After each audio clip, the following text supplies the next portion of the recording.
नमस्कार दोस्तों, welcome back to my YouTube channel और एक नई कहानी के साथ आज मैं फिर हाजिर हूँ आप सब लोगों के सामने। और जो लोग मेरे चैनल पर नए हैं, जिन्होंने अभी तक मेरे चैनल को सब्सक्राइब नहीं करा है, तो प्लीज़ सब्सक्राइब कर दे और बेल आइकन को प्रेस कर दो। तो आज जो कहानी है, कहानी में मात्र 3 सवाल का जवाब देना है और आप सबको पैसा ही पैसा मिलेगा। तो दोस्तों शुरू करते हैं कहानी को। एक गाँव में हरिया नाम का किसान रहता था। बहुत ही गरीब था। हरिया की बीवी थी और उसका एक बेटा था।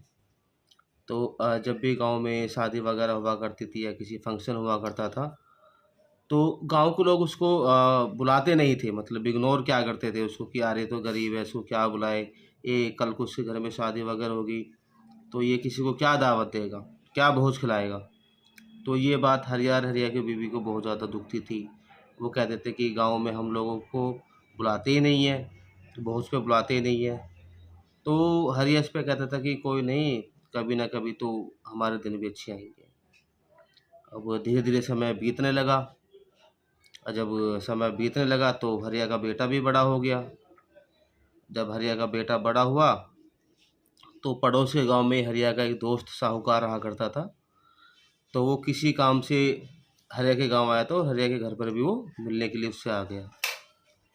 तो उसने हरिया का बेटा को देखा तो उसने हरिया से कहा कि भाई हरिया, आपका बेटा तो बहुत बड़ा हो गया, तुमने इसकी शादी क्यों नहीं करते हो। तो उस पे हरिया कहता है कि दोस्त क्या बताऊं तुम्हें कि हमको तो गांव वाले किसी भी भोज में या किसी भी शादी में बुलाते ही नहीं हैं। तो हमें बेटी कौन देगा अपनी, कौन हमारे बेटे से अपनी बेटी की शादी करेगा। तो इस पर उसके साहूकार दोस्त ने कहा कि तुम चिंता मत करो, पड़ोसी गांव में एक जानने वाला है मेरा, उसकी वो भी गरीब है तुम्हारी तरह और उसकी भी बेटी है, तो मैं उससे तुम्हारी बेटी की शादी की बात करूँ। तो उस पर हरिया कहता है फिर दोस्त से कि भाई दोस्त, शादी तो मैं कर दूँ पर मेरे पास तो पैसे नहीं है।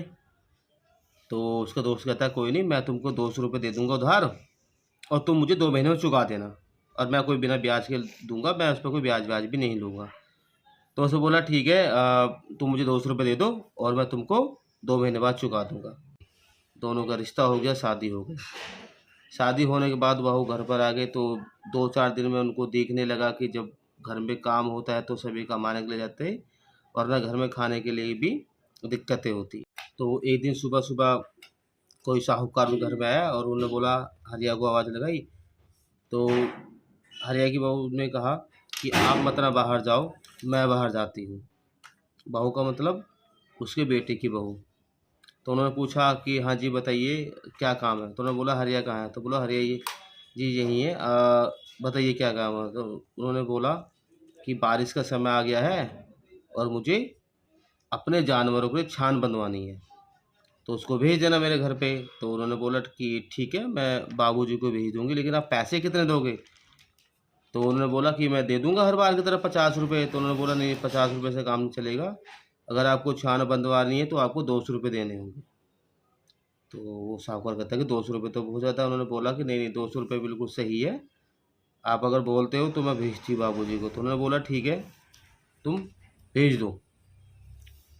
जैसे थोड़ा समय बीता, थोड़े समय के बाद फिर एक व्यक्ति उनके घर पर आया। उन्होंने फिर हरिया के नाम की आवाज़ लगाई। उन्होंने बोला कि फिर उनकी बहू निकल के बाहर आई और उन्होंने कहा कि बाबूजी तो नहीं है, बाबूजी तो ऐसे किसी की छान बांधने गए हैं। तो उन्होंने बोला कि घर में कोई है तो मुझे खेतों में पानी लगाना है और क्यारी बंधवानी है। तो उन्होंने बोला हाँ हाँ ठीक है, मेरे पति है, वो चले जाएंगे। तो ऐसे उन्होंने बोला कि कितने पैसे लगेंगे। उन्होंने बोला कि मैं 100 रुपये दे दूंगा। तो उनकी बीवी ने फिर बोला कि नहीं, 100 रुपये 200 रुपये लगेंगे, आप बोलो तो मैं उनको भेज देती हूँ। तो उन्होंने बोला ठीक है, तुम भेज दो, मैं 200 रुपये दे दूंगा। थोड़ा समय बीता, थोड़े समय बाद फिर एक साहूकार उनके घर पे आया। तो उन्होंने बोला कि मुझे हरिया हरिया के नाम से आवाज़ लगाई, लेकिन हरिया तो थे नहीं, वो तो गए हुए थे दूसरे काम पे। तो उन्होंने बोला कि मुझे इस तरह दाल दलने के लिए हरिया की ज़रूरत है। उन्होंने बोला वो तो किसी काम से गया है, मेरी सासू माँ है, मैं उनको भेज देती हूँ। तो उन्होंने बोला कि कितने पैसे दोगे। तो उन्होंने बोला दे दूंगा मैं उसी तरह के 100 रुपये। तो उन्होंने बोला नहीं, 100 रुपये से काम नहीं चलेगा, 200 रुपये लगेंगे। तो उन्होंने बोला ठीक है, तुम भेज दो, अपनी सासू माँ को भेज दो, तो मैं उसके 200 रुपये दे दूंगा। अब इसी तरह घर के तीनों सदस्य कमाने के लिए चले गए। थोड़े समय के बाद हरिया का वही साहूकार दोस्त आ जाता जिन्होंने उनके बेटे की शादी में उनको 200 रुपये दिए थे शादी कराने के लिए। अब वो हरिया बोलते तो वो कहते कि आप बैठिए अंकल जी, पिताजी तो बाहर गए हुए, वो आ जाएंगे। तो उन्होंने बोला कि शादी के अब 2 महीने हो गए, तो 2 महीने बाद हरिया ने कहा था कि मैं तुम्हारा कर्जा चुका दूंगा। अब उन्होंने बोला ठीक है कि कर्जा हम आपको दे देंगे, लेकिन आप मेरे 3 सवालों का जवाब दे दो तो मैं आपके पैसे वापस कर दूंगी, लेकिन हर एक सवाल होगा 200 रुपये का। अब या तो 200 रुपये आप मुझसे ले लेना या 200 रुपये आप मुझे दे देना।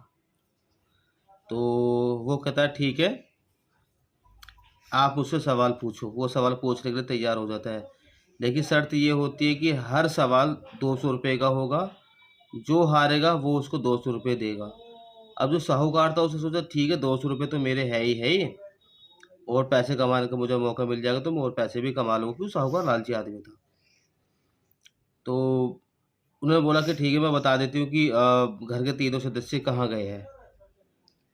तो पहला सवाल उन्होंने बताया कि भाई जो मेरे ससुर जी है वो तो गए हैं अंबर का पानी रोकने के लिए। तो उसने बोला कि यही सवाल है, अब यही इसका मुझे जवाब दो। तो साहूकार काफ़ी देर सोचने लगा कि कोई अंबर का पानी को कोई कैसे रोक सकता है। तो उसने बोला अरे बहू क्यों मजाक कर रहे हैं, अंबर का पानी भी भला कोई रोक सकता है। उसने बोला वो उसी का पानी रोकने गए, हाँ या ना बताओ, आपको पता है तो ठीक है, वरना आप 200 रुपये दोगे, मैं इसका जवाब दे दूंगी। उसने बोला ठीक है बताओ, 200 रुपये मैं तुमको दे दूंगा, अंबर का पानी को कैसे रोक सकता है मुझे बताओ। तो उन्होंने बोला कि पड़ोस के गांव से एक साहूकार जी आए थे और उनके बारिश का मौसम है, और उन्होंने अपने जानवरों के लिए छान बंधवाने के लिए उनको बंधवाया है कि जब बारिश का पानी आएगा तो उसके जानवर ना भीगे ना उसको सर्दी लगे, तो इस तरह वो अंबर का पानी रोक देंगे। तो उसको साहूकार ने कहा तुम तो बहुत चतुर हो। तो साहूकार ने उसको 200 रुपये दे दिए। तो उसने बोला अच्छा अब बताओ तुम्हारा पति कहाँ गया। तो उन्होंने बोला कि मेरा पति गया है खेत का पानी रोकने के लिए। अब इस पे भी साहूकार सोचने लगा भाई को खेत का पानी को कोई कैसे रोक सकता है। तो उस पे भी साहूकार ने बोला कि नहीं लाली भाई मुझे नहीं पता इसका जवाब क्या है, तुम ही बता दो। तो उन्होंने बोला कि जब ट्वेल्व चलता है खेत में पानी होता तो क्यारे काटने गए ताकि क्यारे काटने से हर खेत में पानी लग सके और खेत का पानी जगह जगह जा सके, नहीं तो खेत में पूरा पानी भर जाएगा और फसल नष्ट हो जाएगी। तो इस पे भी बोला साहूकार हाँ हाँ बेटी तुमने बिल्कुल सही कहा, अरे ये तो मैं भूल गया। तो 200 रुपये उसने फिर दे दिए, 400 रुपये बन गए उस बहू के। तो उसके बाद पूछा अच्छा ये बता तुम्हारी सास कहाँ गई है। बोले सास पे भी मैं बता दूंगी, उसका भी सवाल, उसका भी 200 रुपये का सवाल है। तो उसने बोला जी बताओ तुम्हारी सास कहाँ गई है। बोले 200 रुपये का सवाल है। उसने बोला ठीक है मैं 200 रुपये दूंगा। बोले जी मेरी सास गई है 1 के 2 करने। तो अब इस पर साहूकार बहुत अचंभित हुआ, बोलो 1 के 2 कोई कैसे कर सकता है। बोले जी वो तो 1 के 2 करने गए, आप बताओ आपको पता है तो सवाल बताओ, मैं आपको 200 रुपये दूंगा, अन्यथा आप मुझे 200 रुपये देना। तो उसने बोला कि नहीं नहीं मुझे ये भी नहीं पता, मुझे इसका जवाब आप बताओ कि क्या है। तो उन्होंने बोला कि मेरी सास गई है दाल दलने। अब दाल दलने का मतलब वो होता है दोस्तों जो दाल होती है उनके छिलके जो होते हैं उनको अलग किया जाता है, दाल को साफ करना, तो उसको बोलते हैं दाल दलना। तो उस पर साहूकार ने बोला हाँ हाँ हाँ तुमने तो बिल्कुल सही कहा बेटी। तो 200 रुपये और उसको दे देता है। अब टोटल कितने पैसे हो गए उसके पास, 600 रुपये। अब वो बहू जो लड़की जो होती है वो 200 रुपये साहूकार को देती है, बोलो जी ये 200 रुपये जो कर्जा मेरे ससुर ने मेरी शादी में लिया था आपसे। तो वो साहूकार 200 रुपये लेके अपने घर चला जाता है। शाम होती है, ससुर जी भी आते हैं, उसके सास भी आती है, उसका पति भी आता है, 200 रुपये इकट्ठे करके वो बहू को देते, ये 200 रुपये की दिहाड़ी हमारे यहाँ से। और टोटल 1000 रुपये हुआ। तो वो उसके साथ सोच कहने लगा भाई ठीक है ये 200 रुपये है, मैं उस साहूकार को देने चला जाता हूँ जिन्होंने मेरी शादी में मदद की थी। तो वो कहते नहीं नहीं उसको वो तो आज दोपहर आए थे, और उन्होंने पूरी कहानी का ब्यौरा उनको बता दिया। तो उस पर ससुर कहता अरे बहू तुमने क्या कर दिया, हम तो मजबूरी में उनसे पैसे लेते हैं, भाई कल को हमें मजबूरी हुई तो वो हमको पैसे की मदद तो वही करेंगे हमारे खेती के लिए। तो कहते नहीं नहीं नहीं ये मुझे पैसे दो, मैं उनके पैसे वापस कर देता हूँ। इस पर वो हरिया चले गए अपने दोस्त साहूकार के पास। तो उनसे माफ़ी मांगी, भाई मेरी बहू ने तुमसे ऐसा बर्ताव करा तो इसके लिए मैं माफ़ी चाहता हूँ। तो साहूकार ने बड़ा ही अच्छा जवाब दिया कि नहीं हरिया, तुम्हें माफ़ी मांगने की कोई ज़रूरत नहीं है और ये पैसे लौटाने की भी कोई ज़रूरत नहीं है, मुझे मेरे 200 रुपये मिल चुके हैं। तुम्हारी बहू है, बहुत अच्छी है, बहुत दिमाग वाली है, ठीक है, उसको धन्यवाद करो। मेरा जो कर्जा था वो तो तुम्हारी बहू चुका चुकी है, और आपका मेरा कर्जा उतर चुका है। बहू आपकी अच्छी है, गुणवान है, उसको कुछ मत ना कहना। तो दोस्तों, अब इस कहानी में आपको पता ही लग गया था कि मात्र 3 सवाल थे और 3 सवालों को सही जवाब देके वो जो गरीब था हरिया, उसके पास पैसे ही पैसा आ गया। 3 सवाल के जवाब आए, 600 रुपये बाहर से आ गए। जो एक दिन पहले तक खाने के लिए कुछ भी नहीं था, आज उसके घर में पैसे ही पैसा आ गया। जो 2 रुपये 4 रुपये कमाते थे, आज उनके घर में 1000 रुपये आ गए। कितनी खुशी की बात है। तो दोस्तों, मात्र 3 सवाल, पैसा ही पैसा। और कहानी अगर अच्छी लगे तो कहानी को लाइक कर देना, शेयर कर देना, और चैनल को सब्सक्राइब कर देना, और बेल आइकन के बटन को प्रेस कर देना। बाय।